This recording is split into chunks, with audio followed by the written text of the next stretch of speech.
Can I get a wave? Is that a wave at Boardroom and Foothills, like at the shelter? Are you guys waving at me at the shelter? Can you hear me in the shelter? Shelter people, can you hear me? No. I can know. Yeah? Oh, yeah. Hey! Empty room in Calgary. Calgary people, is there anyone actually there who can hear me? Is there anyone physically present in Calgary? I can't see the crowd at all. So someone's walking in. She's brought gifts for someone. Wow. What's in the gift bag? Tell her she has a nice purse. You don't want to tell her? Yeah, you have a nice purse. We'd like you to know that you have a nice purse. Beautiful purse, yeah. Good. How we roll in Edmonton. Okay, so some announcements this morning, so here they are. Calgary Outdoor Cinema event is September 8th. This event is for our monthly donors, but it is also open to all staff of the Mustard Seed and their families. It's family-friendly event at St. Patrick's Island, and we'll be showing the movie Inside Out, and there'll be food trucks. I like food trucks. We're excited to have the family squeezed lemonade, beaver balls, and sugar cube join us for this event, and they will be donating 10% of all sales to the Mustard Seed. For more information and RSVP, go to theseed.ca/movie. Edmonton Ride for Refuge is October 1. We're still looking for teams to sign up. Don't forget that anyone raises $100 gets a t-shirt and a bandana. And for Calgary staff, Jessica Draper's last day is today. She's going to Korea. So please join us, well, you can join her in the burning bush today at 3:30 to wish her well. She will be missed, and we're excited for her in this and her future as she goes to Korea. Good for you, Jessica. That's a big thing to do. Next week's speaker is John Rook, and John is, of course, the managing director of Calgary, and Boris Lesser is going to participate with him, our clinical director of health and wellness, also in Calgary. Last announcement is our speaker for today is Bonnie Hodge. Her official title, I believe, is Associate Pastor of Community Engagement at Beulah Alliance. Bonnie's been a great supporter of what we do here at the Mustard Seed, as well in conjunction with that, with the Neighbor Center for years, specifically the Open Door program and our reintegration program that we have there. More importantly, Bonnie's unofficial title is Senior Pastor in Waiting at Beulah Alliance Church, and we look forward to Keith's retirement when Bonnie takes over. Welcome, Bonnie. Big round of applause for her as she comes up. And for anyone who's taking notes, that was a total joke. My name is Bonnie Hodge. I am Community Impact Pastor at Beulah, and basically what that involves is crisis pastoral care and ways to engage the community with impact. We look at it through how we impact our neighbors, which is missional living for us. We think that impacting kids in our city is where a church should start, so that's part of it, as well as impacting our community. If you look on our website for community impact, serve your community, my mission statement is this: impacting YEG as a community of Christ followers through restorative and transformational service where we live, work, and play. Restorative service for Beulah means intentionally being involved in social justice mandates and causes that allow us to be creating assets around an individual or people group, which would allow them to be placed in a situation where they will survive, succeed, and eventually thrive. Now, if I was actually going to talk about restoration of an individual, I'd probably turn this into a question and answer period with me asking the questions and you giving me the answers. So today I want to talk about transformation and the area of transformation. It is a mysterious area. It is an area that anyone involved in church ministry knows about, but it's not an area that we often talk about as a asset building in social justice. One of the things that we use, one of the tools we use at Beulah Alliance Church is called the 3-Circle Conversation Guide. It is from Life on Mission. You can find it on lifeonmission.com. You can actually get an app, and it's called Life Conversation Guide. And it talks about the first circle, how God has created us with an ultimate plan.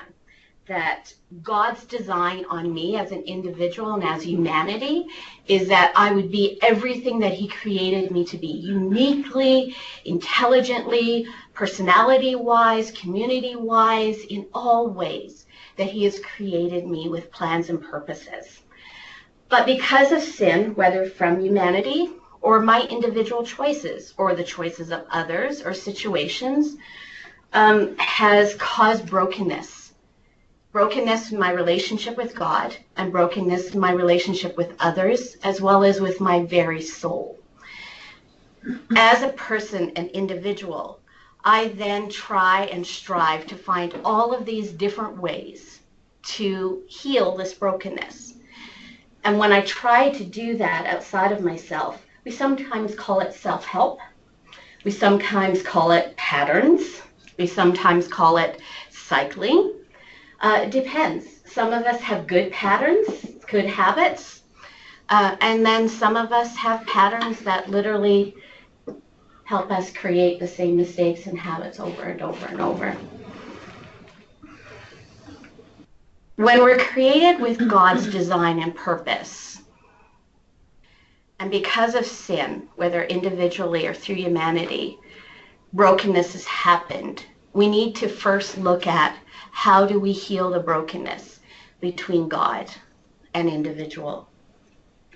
Brokenness is something we all carry, whether part of our past, others, our choices, or just the human condition.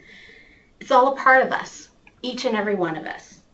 As a Christian, I believe that the core of all brokenness is humanity's brokenness with their Creator God. There's a quote, and I can't remember who wrote it, so I'm sorry. Redemption can be defined this way: a loving God rolling back the consequences of the fall. Redemption unraveled from Genesis 3 to the end of Revelations. What I like to say is redemption is Genesis 3 meeting John 3. It's where the fall of humanity meets the Son of God.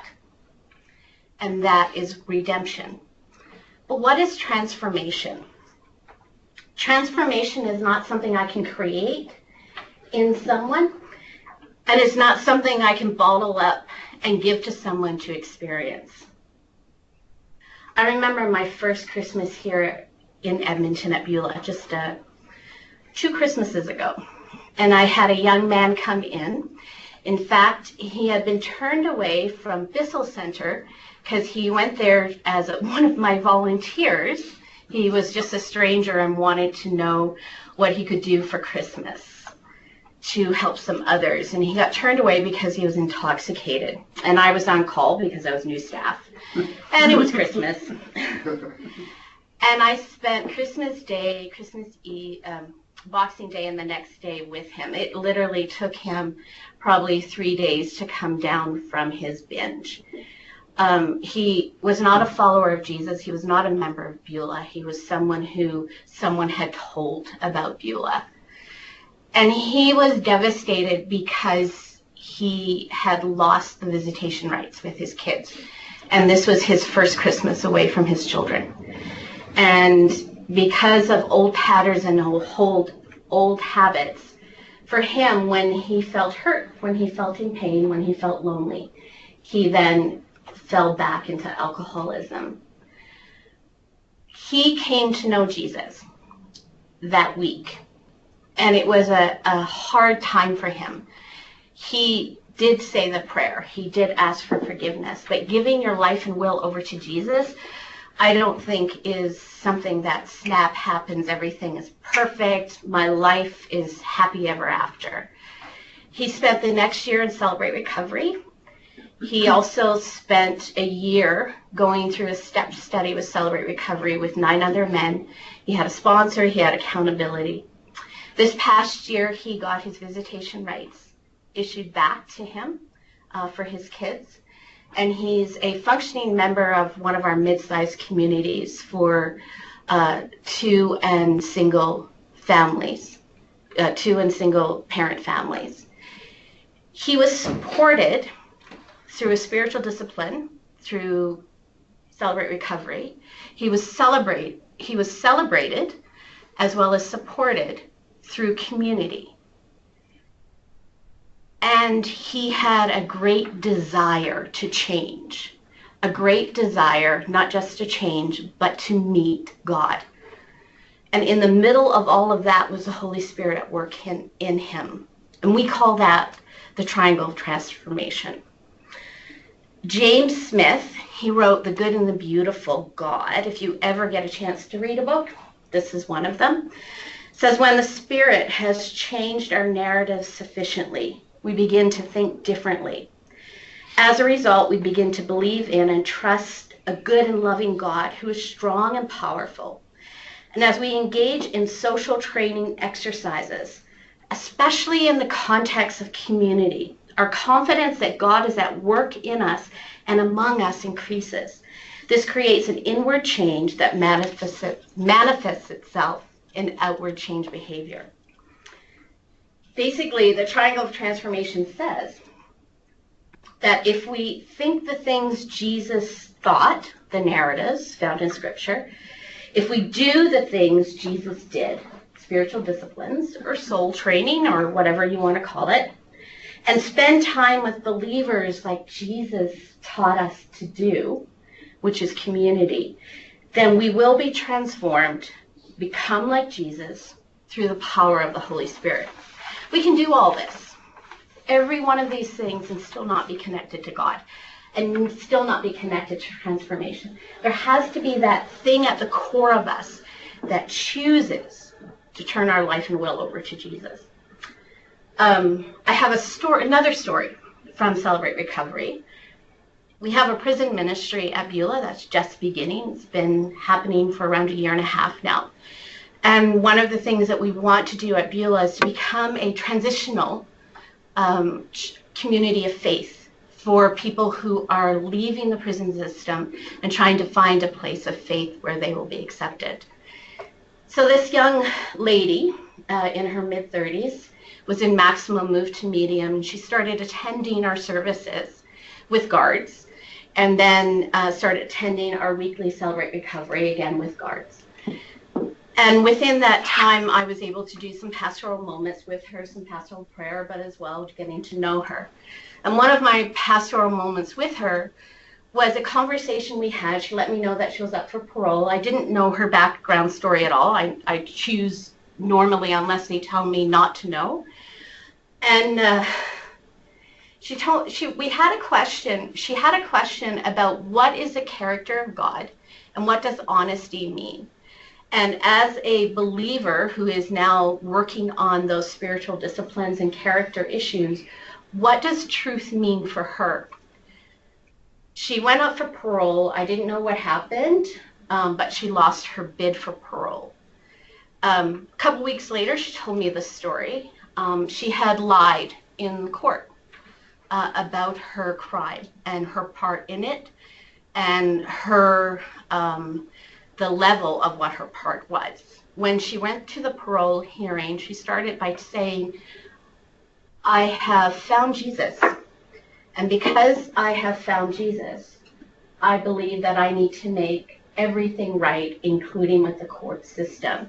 And then she went on to confess her true involvement in the crime. She did not get parole, so it wasn't a happy ever after story. She got longer in the prison system, but the parole board did give her more access to be involved in Celebrate Recovery in Beulah because they saw a definite change in her and in her character. In this last 6 months, even though she's still in the system, both of her parents now come to Celebrate Recovery with her, and they're working on reuniting the family. So for me, the fruit of the Spirit is how does it affect who you are as a person? It's not just the outward signs. It's not the happy ever after. I'm Newfie, can you tell? The happy. It is that part of the core of you, the soul of you, that is transformed to be more like Jesus. impacting YEG as a community of Christ followers through restorative and transformational service where we live, work, and play. I have another story for you. This is of a homeless lady that I knew in Fort McMurray. I had met her. I worked at Fort McKay, and she was on the Athabasca Tribal Council when I met her and worked through Fort Chip and Fort McMurray. She was intelligent. She had her life together. She had told me her story of faith. She had told me how she had come to know Jesus, how she used to be homeless, how she had lost all of her kids through the foster care system and had very little relationship with him, how her family had turned their back on her, but how she had basically clawed her way back through recovery and had found Jesus, had found AA, and was working on the program. Right before I left Fort McKay to go into church, back into church ministry, I had lost touch with her. I haven't seen her in a while. And within 6 months of me working in a downtown church in Fort McMurray, I found her on the street. She had began drinking again. And she still had a story of faith. That didn't change. Her family basically turned their back on her. In fact, when she had passed away, they had a private funeral where nobody came, and she was just buried by the priest. And it was just sadness. She lived on the street. She had a beautiful home in Fort McMurray that was rightly so confiscated by her brother because she was inviting all of her friends into the home and was not able to pay the mortgage. She would come into church and she would walk up the front aisle in the middle of a sermon and tell the pastor how good he was doing, or tell him some thought or point that he had mistakenly made or missed. She would use our washrooms and take every bit of toilet paper and paper towel and soap that she could find. In the cold weather in Fort McMurray, I would go looking for her and try to find her and take her to shelters. And she called me the little preacher girl. And we would have good discussions about Jesus and transformation. And I have no doubt that she knew Jesus. I have no doubt that Jesus was a friend of her soul. But she did not show the fruit in her life the way I thought it should be shown. She did die. In fact, I was with her when she died. She had been picked up on the street. She was dying from just a breakdown of her liver and kidneys, and just the way she had lived her life and different illnesses that had caused. So yellow that even the whites of her eyes were yellow. And I would say the Lord's Prayer with her. I would read Psalm 23. I would sing to her, and she passed so peacefully. And I believe she passed to be with Jesus. Her family chose not to have a funeral for her, but the street people chose to have a memorial for her. And they talked about how she took care of them, how she created family, how she created community, how she shared everything she had with them, her family. So I don't know what transformation looks like for someone.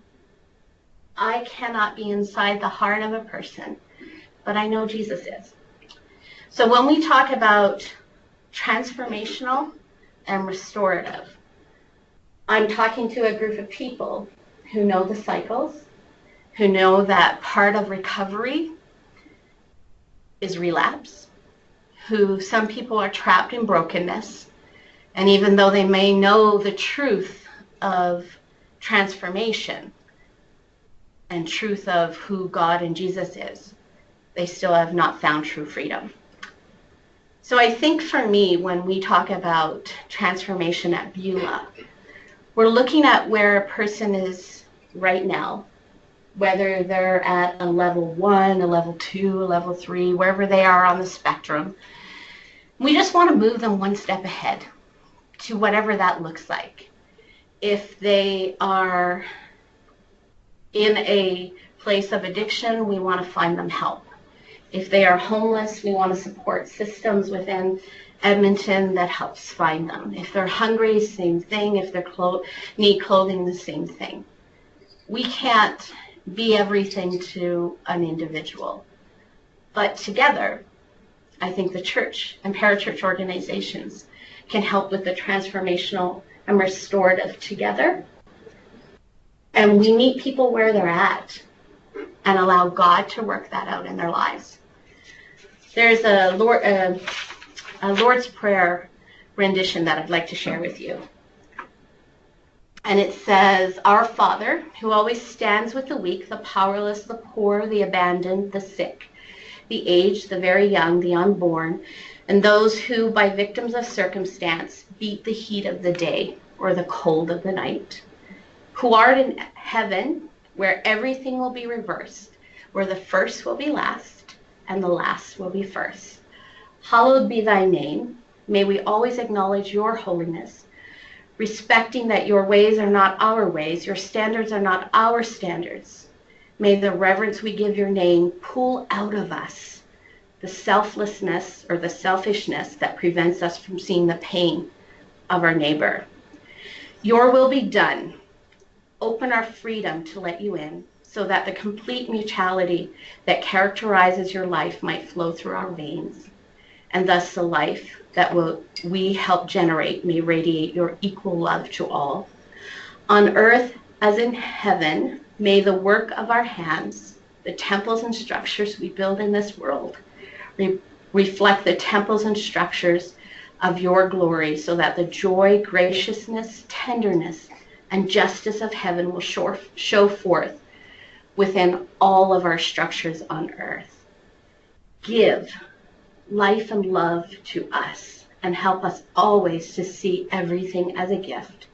Help us to know that nothing comes to us by right, and that we must give because it has been given to us. This day, not tomorrow, do not let us push things off into some indefinite future, so that we can continue to live justified lives in the face of injustice, because we can make good excuses for our inactivity. Our daily bread, teach us to give from our sustenance and not just from our surplus. And forgive us our trespasses, and forgive our blindness towards our neighbor, our preoccupation, our racism, our prosperity, and deliver us from evil, that is, from the blindness that lets us continue to participate in anonymous systems within which we need not see who gets less and who gets more. Thank you, each and every one of you, for all that you do to create opportunities of transformation and restoration in our cities and in my city.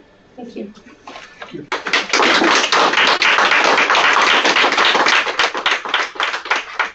Thanks, everybody. Have a great day.